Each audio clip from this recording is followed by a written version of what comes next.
मकर राशि वाले बंधुओं, स्वागत करते हैं आप सभी का हृदय से अभिनंदन है मकर राशि भिंड यूट्यूब चैनल में। तो मकर राशि वालों, जरा ध्यान से सुनिए। आपके आसपास एक ऐसा इंसान है जो आपके पीछे पड़ा हुआ है, आपको बर्बाद करना चाहता है, आपको मिट्टी में मिलाना चाहता है। यह एक इंसान आपके जीवन की सबसे बड़ी रुकावट है, आपके जीवन की सबसे बड़ी समस्या है। इस एक इंसान से पीछा छुड़ाना आपके लिए बेहद आवश्यक है।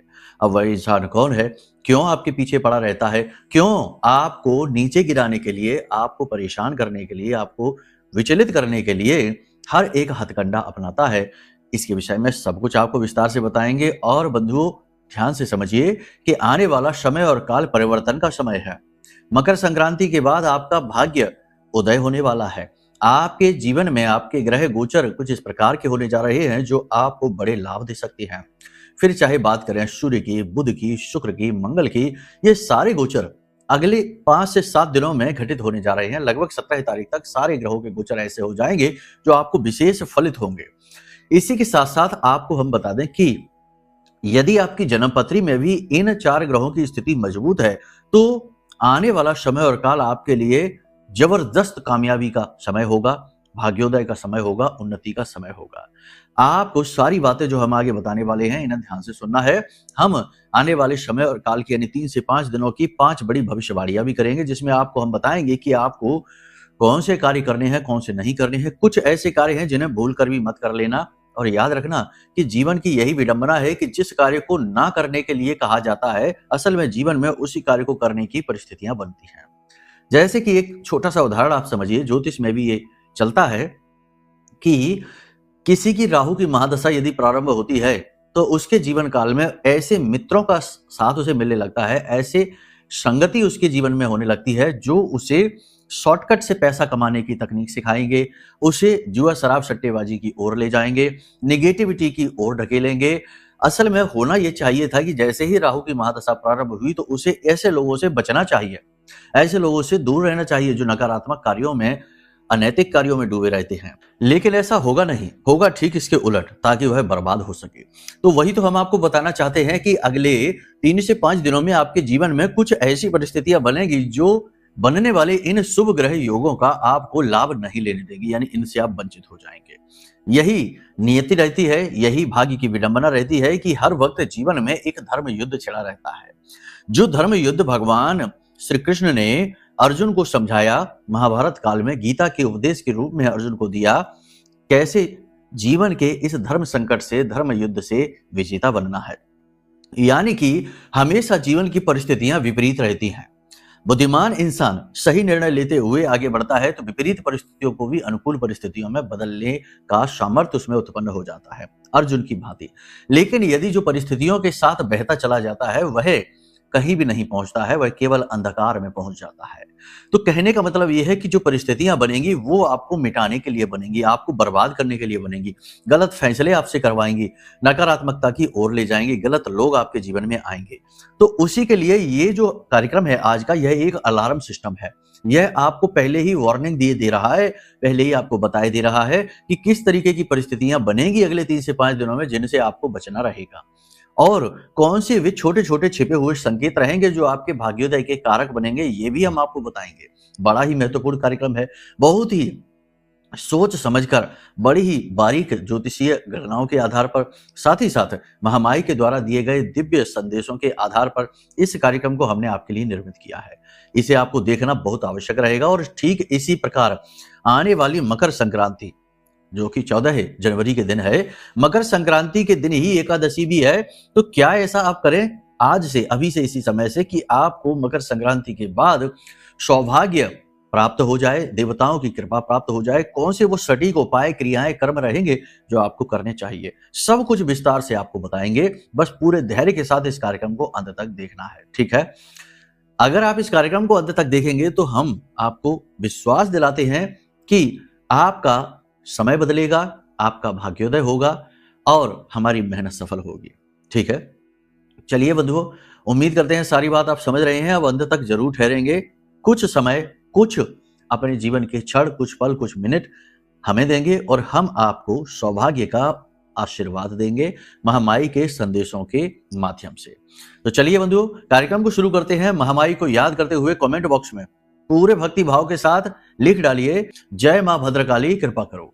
साथ ही साथ महामाई के दर्शन करते हुए ये भी लिख डालिए कि मैं भी माई के परिवार का हिस्सा हूं। बड़े सौभाग्य की बात है कि महामाई के परिवार का हिस्सा बनने का अवसर आपको प्राप्त हो रहा है। इसी के साथ साथ आपको सूचित कर दें कि जो विशेष महाअनुष्ठान इस गुप्त नवरात्रि को हम कर रहे हैं, उसमें यदि आप चाहें तो भाग ले सकते हैं। अपने हर कार्यक्रम में हम आपको सूचना दे रहे हैं ताकि कहीं ऐसा ना हो कि कोई जिसका मन हो, मनसा हो और वह चूक जाए। बहुत सारे लोग ऐसे हैं जो अनुष्ठान पूर्ण होने के बाद हमसे संपर्क करते हैं और कहते हैं गुरुजी हमें पहले पता नहीं चल पाया, वरना हम भी भाग ले लेते। ये महाअनुष्ठान वर्ष का प्रथम अनुष्ठान है और शक्ति का जागरण है। शैव नवरात्रि है, अत्यंत शक्तिशाली है और सबसे बड़ी बात की मकर संक्रांति के बाद यह सबसे शुभ समय और काल रहेगा जो आपके जीवन के उद्धारक का कार्य करेगा। देवताओं की कृपा आप तक पहुंचाएगा, क्योंकि देवताओं का समय ही प्रारंभ हो जाता है मकर संक्रांति के बाद। क्यों है मकर संक्रांति इतनी महत्वपूर्ण, आप समझते हैं? क्योंकि यहां से सूर्य की चाल बदलती है। उत्तरायण होते हैं सूर्य और उत्तरायण यानी कि देवताओं का समय। ठीक है, तो देवताओं के समय और काल में पड़ने वाली यह महाशक्तिशाली गुप्त नवरात्रि आपके जीवन के लिए विशेष होने वाली है। भाग लेना चाहते हैं महाअनुष्ठान में? कैसे लेंगे, क्या करना है, क्या विधि रहेगी, कैसे प्रसाद मिलेगा, कैसे देवी की कृपा मिलेगी, सब कुछ आपको पता चल जाएगा। वीडियो में नंबर है, इन नंबरों पर कॉल कर लेना, सारी जानकारी आपको विस्तार से समझा दी जाएगी। ठीक है, तो चलिए बंधुओं, यहां तक सारी बात आपने समझी है। अब अपने मूल विषय को शुरू करते हैं। बात करते हैं भविष्यवाणियों की, फिर बताएंगे उस इंसान के बारे में जिससे आपको बचकर रहना है, क्योंकि ग्रहों का जब बड़ी ग्रहों का परिवर्तन होता है तो सही समय होता है तंत्र मंत्र का भी। जो लोग करते हैं वो अच्छी तरह से जानते हैं कि यही सही समय है जबकि ये कार्य करेगा, तो कर देते हैं चुपचाप और आपका विकास रुक जाता है। आपके जीवन में व्याधियां, परेशानियां आने लगती हैं और आपका जीवन जो है वो नरकीय होने लगता है। तो ऐसे लोगों से बचना चाहिए, तो वही हम आपको बताएंगे और इसी के साथ साथ महा उपाय जो आपको अभी से प्रारंभ कर देना है। ठीक है, जय माई की। बंधुओं, ज्योतिष और तंत्र विद्या के क्षेत्र में आचार्य अमित एक जाना माना नाम है। पूज्य गुरुदेव के साधनाओं और ज्योतिष विद्या के अनुभव बेहद दिव्य है। जी हाँ, पूज्य गुरुदेव ने जिसकी भी कुंडली का विश्लेषण किया और कुंडली के अनुसार उसे सटीक उपाय व महामाई माँ बगलामुखी की विशेष कृपा दी, उसके जीवन में सकारात्मक बदलाव तो आया ही है। फिर चाहे समस्या कितनी ही कठिन क्यों न हो, समाधान तो अवश्य हुआ है। अब ऐसे में यदि आप भी अपने जीवन की किसी बड़ी समस्या से जूझ रहे हैं, जैसे कि कर्जा बढ़ता ही जा रहा है, काम धंधा और व्यापार सब रुक चुका है, रिश्ते नातों में तनाव हद से ज्यादा बढ़ गया है, पूरा जीवन ही नकारात्मकताओं से भर गया है, तो ऐसे में यही सही समय है जब आप श्रेष्ठ गुरु से मार्गदर्शन प्राप्त करें और जीवन के अंधकार को समाप्त कर दिव्य प्रकाश की ओर कदम बढ़ाएं। वीडियो में दिए गए नंबरों पर तुरंत संपर्क करिए और अपनी कुंडली का विश्लेषण व समाधान पूज्य गुरुदेव के द्वारा करवा लीजिए। देर ना करें, आपके देवी देवताओं के आशीर्वाद से ये मौका खुद चलकर आपके पास आया है, इसे गंवाना नहीं है। अभी फोन करें और गुरुदेव से मार्गदर्शन प्राप्त करें। महामाई आपका कल्याण करें। धन्यवाद। 3 श्रेणियों में ये उपाय रहेगा, ध्यान से सुन लेना, उद्धार हो जाएगा। तो चलिए बंधुओं शुरू करते हैं। बात करते हैं भविष्यवाणियों की। भविष्यवाणियों को प्रारंभ करने से पहले 3 बड़ी चेतावनियां हैं, ध्यान से सुन लो। अगले 3 से 5 दिन आपको 3 चीजों पर बारीक नजर रखनी है। कौन सी है वो 3 चीजें? ध्यान से सुनो। पहली चीज है अपने इमोशंस, अपनी भावनाओं पर। कहीं ऐसा ना हो कि आप भावुक होकर कोई ऐसा निर्णय ले लें जिसके लिए बाद में पछताना पड़े। अब कैसे वो निर्णय लेंगे? अपने हिस्से की चीज किसी और को दे दी, भावुक होकर, भावनाओं में बहकर। अपने जीवन की खुशियां, अपना धन, अपनी समृद्धि किसी और को दे दी उसकी मदद करने के लिए, या फिर किसी और को खुश करने के लिए जरूरत से ज्यादा खर्च कर दिया, जरूरत से ज्यादा उसके लिए बिच गए और सब कुछ अपना दे दिया कि भाई वो खुश हो जाए। ऐसे कोई खुश नहीं होता। आपसे चीजें लेकर, आपसे पैसे लेकर जो खुश हो रहा है वो खुश ना ही हो तो ज्यादा बेहतर है, क्योंकि उसकी खुशी भी खतरनाक है। तो कहने का मतलब यह है कि आपको अपनी भावनाओं पर नियंत्रण रखना है। और दूसरी बात कि भावनाएं नियंत्रित रहेंगी तो विचार नियंत्रित रहेंगे, क्योंकि भूत भविष्य वर्तमान के हजारों लाखों विचार मन में उठते रहेंगे, कंफ्यूजन क्रिएट करेंगे, इमोशनल अनस्टेबिलिटी क्रिएट करेंगे। तो आपको ये भी थोड़ा सा विचार करना है। अपने आप को केवल उन चीजों पर फोकस करिए, अपने चित्त को केवल वहां फोकस करिए जहां आपकी सबसे अधिक इस समय आवश्यकता है। 1000 तरीके की चीजें सोचकर सब कुछ कर पाने की सामर्थ्य तो आपके अंदर भी नहीं है, हमारे भी नहीं है, किसी भी इंसान के अंदर नहीं है। लेकिन उन 1000 चीजों में से क्या आज इस समय महत्वपूर्ण है, इस विषय को सोचकर और उसे ठीक तरीके से पूर्ण करने की सामर्थ्य हर एक इंसान के अंदर है। कहने का मतलब यह है कि अपने ध्यान को, अपने फोकस को आज और कल के समय पर ही लेकर जाएं। आज आपको क्या करना है, कल आपको क्या करना है, बस भविष्य के लिए प्लानिंग करें और छोड़ दें, भगवान के ऊपर छोड़ दें। अगर सब कुछ ठीक रहेगा तो सब अच्छा मिलेगा, नहीं ठीक रहेगा तो कोई बात नहीं है, वह भगवान का दिया हुआ है। असफलता है तो वह भी भगवान की दी हुई है, उसे स्वीकार करो और आगे बढ़ो।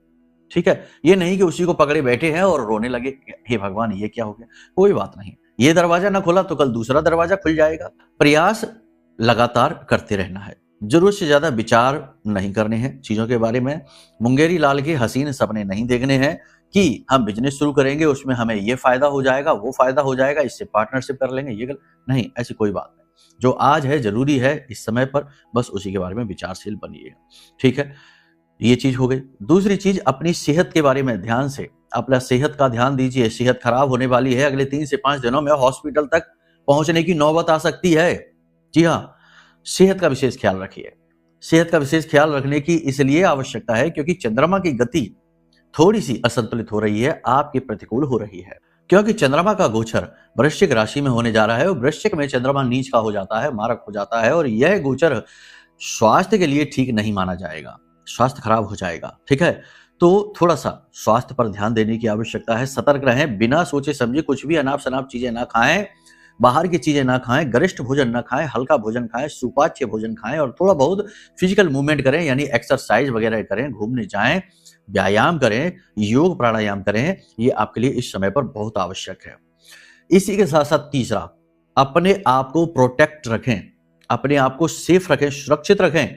जी हाँ, आपके ऊपर एक अलग प्रकार का अटैक हो सकता है, एक अलग प्रकार का हमला हो सकता है। अब ये हमला क्या है, ध्यान से सुनिए। हमने अभी शुरुआत में ही आपको संकेत दिया था कि जब बड़े ग्रहों का गोचर होने वाला होता है, जैसे अभी सूर्य का गोचर होने वाला है और लगातार गोचर होंगे ग्रहों के, जैसे कि सूर्य से पहले शुक्र का गोचर हो जाएगा 13 तारीख को, सूर्य का 14 तारीख को हो जाएगा और उसके बाद में 16 तारीख को मंगल का गोचर होगा। और कुंडली के ये 3 बहुत बड़े प्लेनेट हैं, इनसे जीवन की दशा और दिशा पूर्ण रूप से परिवर्तित हो जाती है, खास तौर से सूर्य और मंगल की वजह से। तो इस समय और काल पर किसी भी प्रकार का तंत्र मंत्र आसानी से किया जा सकता है, बंधन की आसानी से किया जा सकता है, नेगेटिविटी अपने आप अट्रैक्ट हो सकती है। तो अपने आप को प्रोटेक्ट रखना है। वो आप कैसे रखेंगे, बहुत ही सरल बात है। यही सही समय और काल है जब आप किसी देवी देवता की अनुष्ठान प्रारंभ कर दीजिए। आज आप इस कार्यक्रम को सुन रहे हैं, कल से ही शुरू कर दीजिए। अनुष्ठान क्या होता है, ध्यान से समझिए। मानकर चलिए कि आप किसी देवी देवता की पूजा करते हैं, जैसे भोलेनाथ की पूजा करते हैं, तो यही सही समय है। प्रतिदिन मंदिर जाइए, मंदिर में बैठकर 1 आध घंटे का समय दीजिए। ये नहीं कि गए और जल चढ़ाकर और भाग आए अभिषेक करके, नहीं, वहां पर जाइए, समय निकाल कर जाइए और बैठकर वहां पर और 11 माला ओम नमः शिवाय इस मंत्र का जाप कर लीजिए, पंचाक्षरी मंत्र का जाप कर लीजिए, शिव चालीसा का पाठ कर लीजिए। तो ये अनुष्ठानिक कर्म हो गया। अनुष्ठानिक कर्म करने से आपकी रक्षा होगी। इसी के साथ साथ जितना हो सके उतना मन से शांत रहने की कोशिश रहिए, यानी मन को विचलित ना होने दीजिए। 50 चीजों में मन को ना उलझाइए। इसने ये कह दिया, उसने वो कह दिया, इसने ऐसा क्यों कहा, इसने ऐसा क्यों कर दिया। ये दुनियादारी की संपूर्ण ठेकेदारी आपके पास नहीं है। तो सब लोगों के बारे में सोच सोचकर परेशान ना होइए। अब वो सब लोग कोई बाहर के लोग नहीं है, आपके अपने ही हैं। बेटा बेटी की बात कर लें, बहू की बात कर लें, भाई की बात कर लें, पिता की बात कर लें, परिवार के सदस्यों की बात करें, मित्रों की बात करें, इसने ऐसा क्यों कर लिया, ये हमारी बात क्यों नहीं सुनता, इसने ये वो 50 तरीके की सोच दिमाग में चल रही है। अब अपना जो असली काम है उससे ध्यान ही हट चुका है। तो कहने का मतलब ये है कि ये जो तमाम दिमाग में जो फितूरबाजी चलती रहती है, इन्हें हटा दीजिए। अपने ऊपर ध्यान दीजिए, अपने कर्म पर ध्यान दीजिए, अपनी सेहत पर ध्यान दीजिए, क्योंकि ये आपकी अपनी कार्मिक यात्रा है। जो जीवन और मृत्यु के बीच जो यात्रा है, ये जन्म जन्मांतर की पवित्र यात्रा है और आपकी स्वयं की यात्रा है। जो आपके आसपास के लोग हैं, वे आपके रिश्ते नाते हैं, वे आपकी बात, आप उन्हें अच्छी बात बताइए, उन्हें कहिए कि सतमार्ग पर चलिए। अगर वो सुन लेते हैं तो बहुत अच्छी बात है, और नहीं सुन लेते हैं तो कोई बात नहीं है, उनका कर्म है, उनके सामने आएगा, वो खुद ही भुगतेंगे। आप व्यथित होना, परेशान होना छोड़ दीजिए। ठीक है, कहने का मतलब ये है कि थोड़ा प्रैक्टिकल होकर आपको सोचना होगा। अपने ऑरा को प्रोटेक्ट रखने के लिए बहुत आवश्यक है, क्योंकि मन व्यथित होने से आपका जो ऑरा है, आपकी जो ऊर्जा क्षेत्र है, वो कमजोर पड़ जाता है, सिकुड़ जाता है, तो मन खराब होना शुरू हो जाता है। ठीक है, यहां तक सारी बात आपने समझ ली है। अब ध्यान से सुनिए, 3-4 चीजें हैं। ठीक है, आप अपनी ईमानदारी से, अपनी मेहनत से, अपनी कुशलता से अपने कार्यस्थल पर विशेष स्थान बनाएंगे और भविष्य में आने वाले समय और काल में जल्दी ही आपको पदोन्नति प्राप्त हो सकती है, स्थान परिवर्तन हो सकता है, उच्च अधिकारियों से समर्थन प्राप्त होगा और आपकी सैलरी वगैरह भी बढ़ने वाली है। बिजनेस व्यापार में धीमे धीमे गति आनी शुरू हो जाएगी, आपको अच्छा लगना शुरू होने लगेगा। हालांकि जैसा आप सोच रहे हैं वैसा तो कुछ नहीं हो पा रहा है, लेकिन फिर भी जो कुछ भी है वह शांति देने लायक है।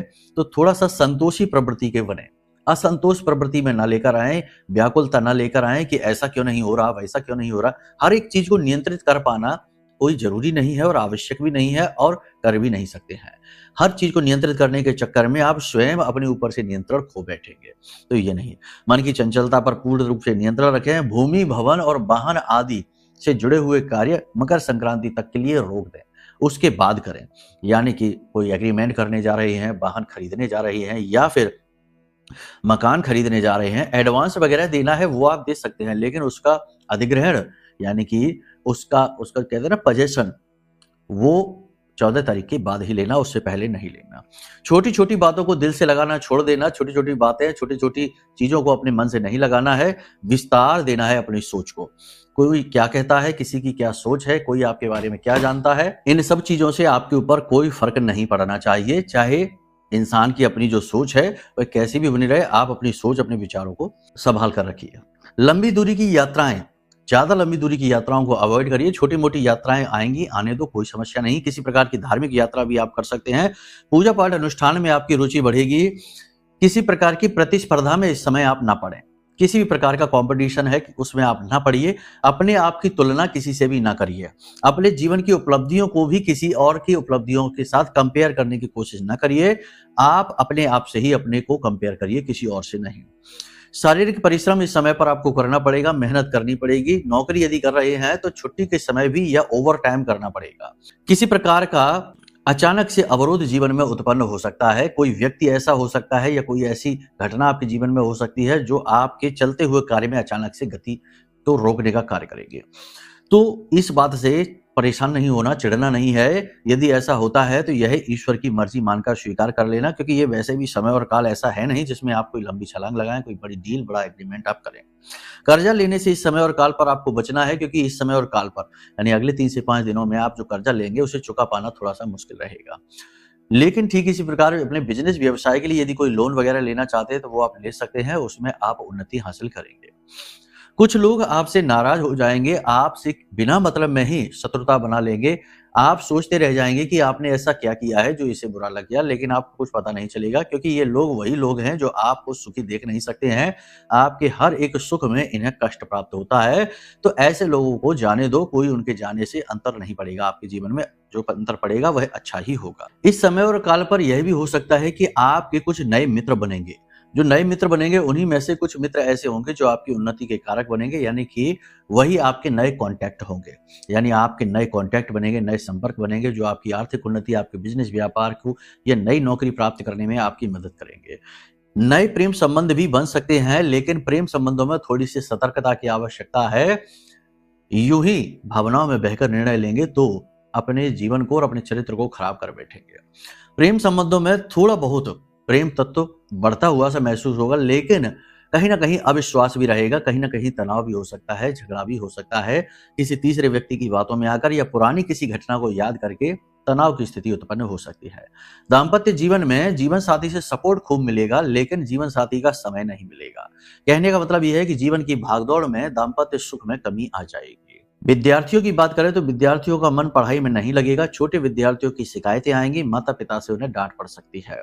इसी प्रकार बड़े विद्यार्थियों की बात करें तो भविष्य को लेकर चिंतित दिखाई देंगे, मेहनत खूब करेंगे, लेकिन कोई भी रिजल्ट न मिलता दिखाई देने से थोड़े से दुखी रहेंगे। बड़े विद्यार्थियों को पैसा अचानक से लेना पड़ सकता है, कर्जा लेना पड़ सकता है। किसी प्रकार का झगड़ा या तनाव अपने मित्रों के साथ हो सकता है। प्रेम संबंध टूट सकते हैं, तो थोड़ा सा तनाव की स्थिति इनके लिए रहने वाली है। अपनी कीमती चीजों को, अपने डॉक्यूमेंट को, अपने आभूषणों को, अपने मोबाइल, अपनी चीजें जो कीमती हैं उनको थोड़ा संभाल कर रखने की आवश्यकता है। दिखावेबाजी में इस समय और काल पर बिल्कुल भी ना पड़े। जो भी कुछ आपने लिया है, जो भी आपके जीवन की उपलब्धियां हैं, जो भी आपने हासिल किया है, उसे लोगों को ज्यादा दिखाएं ना, ज्यादा बड़ी बड़ी बातें ना करें, ज्यादा जोश में आकर लोगों के सामने ना बोलें। याद रखना कि जिनको आप बता रहे हैं उन्हें आप अपना हमदर्द भले समझे, लेकिन वो असल में आपके हमदर्द नहीं है, वो सिर्फ जासूस है। वो केवल ये आकलन कर रहे हैं कि आपके जीवन में चल क्या रहा है। और उसी के आधार पर वे आपके साथ कैसा बर्ताव करेंगे, उन्हें क्या करना है, अपनी रणनीति सेट करेंगे और फिर सही समय आने पर आपके खिलाफ उसे प्रयोग करेंगे। तो कहने का मतलब ये है कि जो आपके मित्र आपको दिखाई देते हैं, उन्हीं में आपके शत्रु भी छिपे हुए हैं। तो हर एक के सामने अपने दिल को खोल कर रख देना, अपनी जज्बातों को खोलना, ज़्यादा ओपन हो जाना ठीक नहीं है। ठीक है? यहाँ तक सारी बात आपने समझ ली है, तो अब मूल तौर पर बात करें, 3 मुख्य भविष्यवाणियाँ रही हैं। पहली ये रही है कि नए कॉन्टैक्ट बनेंगे, उन्हें बनने दीजिए और अच्छी तरीके से उनका प्रयोग करिए, भविष्य में वो आपकी उन्नति के कारक बनेंगे। दूसरा ये कि अपने स्वास्थ्य सेहत का विशेष ख्याल रखिए, स्वास्थ्य खराब हो सकता है। शरीर के किसी विशेष भाग में लगातार दर्द रह सकता है, छाती में किसी प्रकार का इन्फेक्शन, गले में इन्फेक्शन हो सकता है और श्वास और दमे से जुड़े रोग ज़्यादा बढ़ेंगे, पुरानी कोई एलर्जी बढ़ेगी। स्वास्थ्य के प्रति लापरवाही महंगी पड़ने वाली है। तीसरा ये कि अपने पैसे का सदुपयोग करिए, भावनाओं में आकर पैसे को नहीं बहाना है। ये चीजें आपने समझ ली। जो भी भविष्यवाणियां हमने यहाँ पर की है वो आपके गोचर के आधार पर है, लेकिन हो सकता है कि इस समय आपके जीवन में कोई अलग ही टाइप की परेशानी चल रही हो। जैसे कोई रोग है जो पीछा ही नहीं छोड़ रहा है, प्रमोशन हो ही नहीं रहा है, नौकरी में एक तरीके का जड़त्व आ गया है, सब कुछ करने के बाद भी आपको वो स्थान, वो पद प्राप्त नहीं हो पा रहा, वो सम्मान नहीं मिल पा रहा जिसके आप अधिकारी हैं। बिजनेस में भी यही हालत है कि सब कुछ करने के बाद भी जीरो ग्रोथ है, सब कुछ ज्यों का त्यों है, उल्टा बिजनेस डूबता ही जा रहा है, या कर्जा बढ़ गया है या घर में बीमारी। कारण कई हो सकते हैं, परेशानियां अलग अलग प्रकार की हो सकती है, लेकिन उनका स्रोत कहीं ना कहीं आपकी जन्म पत्री में छिपा हुआ है। आपका ही पिछले जन्म का कोई कर्म कुंडली में पाप ग्रह योग बनकर बैठा है। अब इस कर्म को आप लगातार भुगतते रहिए और जीवन इसी कष्ट में गुजार दीजिए।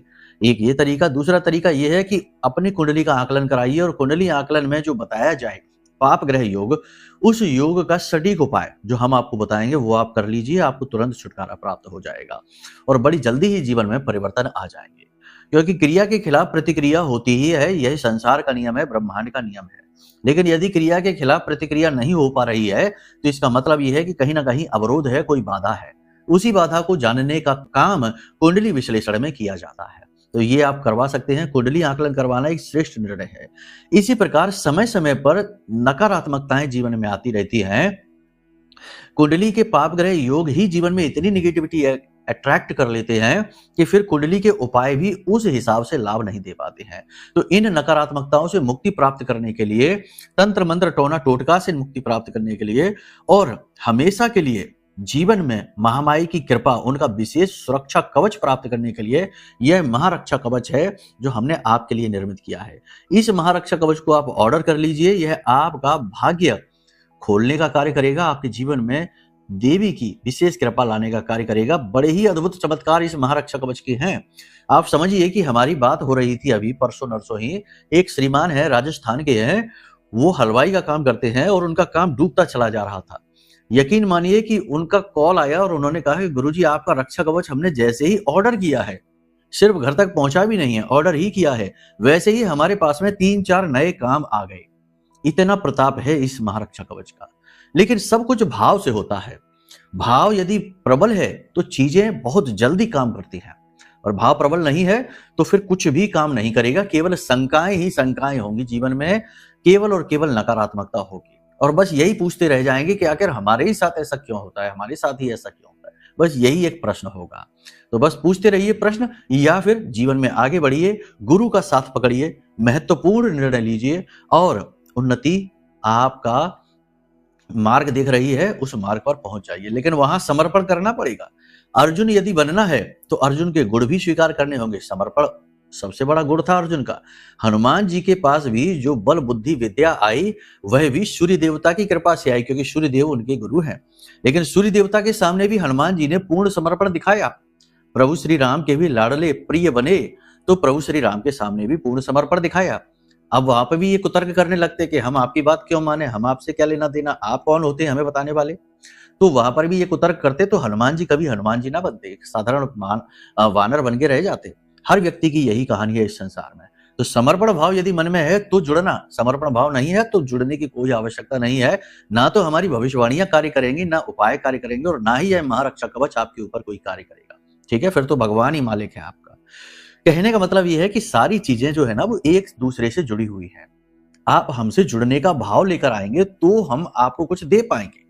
यदि आप अकड़ में ही रहेंगे, अपने आप में ही रहेंगे, अपने आप को कुछ समझते रहेंगे, तो बने रहिए, चाहे जितने बड़े 30 मार का बने रहिए। समय की जो चक्की चलती है ना, उसमें अच्छे अच्छे पिस गए, केवल वही बचे जो भक्त थे, केवल वही बचे जो समर्पित थे। ठीक है, बाकी इतिहास है, उठाकर देख लीजिए। हजारों कहानियां शास्त्रों में लिखी हैं, हजारों कहानियां इतिहास की किताबों में लिखी हैं। खैर, ये सारी चीजें आपने समझ ली। यहां पर अब बात करते हैं उपाय की। इस समय और काल पर सर्वश्रेष्ठ उपाय 2 आपको हम दिए देते हैं, कर लीजिए। मकर संक्रांति के दिन तो आपको जो करना है सो करना ही है, वो तो हम आपको बताएंगे ही, लेकिन अभी इस समय और काल पर आपको जो कार्य है वो बता देते हैं। सबसे बड़ा कार्य है, अपने घर में 3 दिए जलाना शुरू करिए इस समय पर। एक दिया आप शाम के समय, यानी कि गोधूली अवस्था में, जब दिन और रात्रि मिल रहे होते हैं, उस समय पर एक दिया अपने घर की चौखट पर जलाइए। चौखट पे बाईं ओर जलाना है, गाय के घी का दीपक जलाना है। दूसरा दिया आपको घर की पश्चिमी दीवार पर, यानी आपके घर की जो पश्चिमी दिशा है, ठीक पश्चिम में जाकर, चाहे वहां कोना हो, चाहे स्टोर रूम हो, चाहे वहां कुछ भी हो, उस कोने में जाकर आपको एक दिया जलाना है, जिसका मुख पश्चिम दिशा की ओर ही होगा और वो सरसों के तेल से जलेगा। ठीक है, और एक दिया आपको जलाना है घर की दक्षिणी दीवार के पास, यानी दक्षिण दिशा में, और इसका मुख भी दक्षिण दिशा की ओर ही होगा। इस दिए को आप चाहे तो सरसों के तेल से जलाइए, चाहे गाय के घी से जलाइए, कोई फर्क नहीं पड़ता है।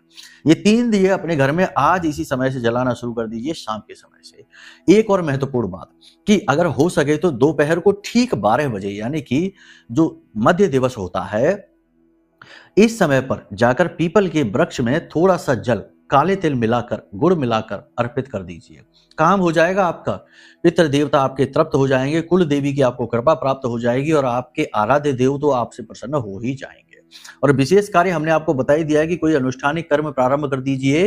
हनुमान जी की यदि पूजा करते हैं तो 11 हनुमान चालीसा, 7 हनुमान चालीसा का संकल्प ले लीजिए अगले 7 दिनों के लिए।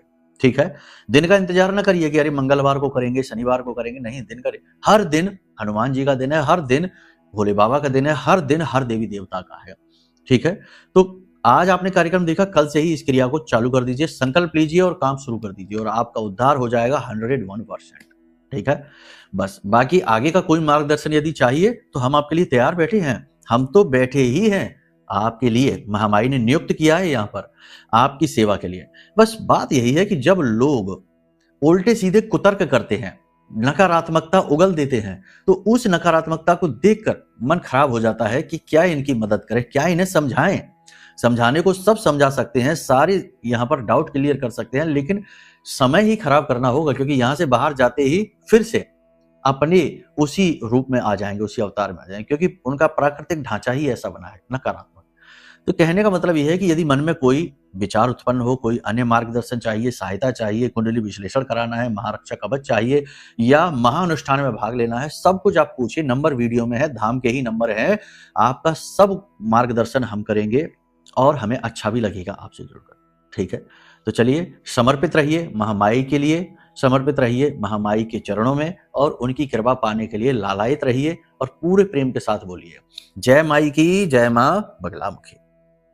हमारे प्रिय और परम पूज्य आचार्य जी ने अपनी साधनाओं के अनुभवों पर आधारित शक्तिशाली उपाय और क्रियाओं के माध्यम से हजारों लोगों के जीवन को पूरी तरह से बदला है। आचार्य जी के द्वारा बताया गया हर एक उपाय इतना सटीक और कारगर होता है कि जो भी इसे पूरे भाव के साथ कर लेता है, उसे साक्षात महामाई की कृपा और आशीर्वाद प्राप्त हो जाती है। इसलिए निसंकोच इन उपायों को पूरे भाव के साथ करिए, आपका कल्याण होगा। जय माई की।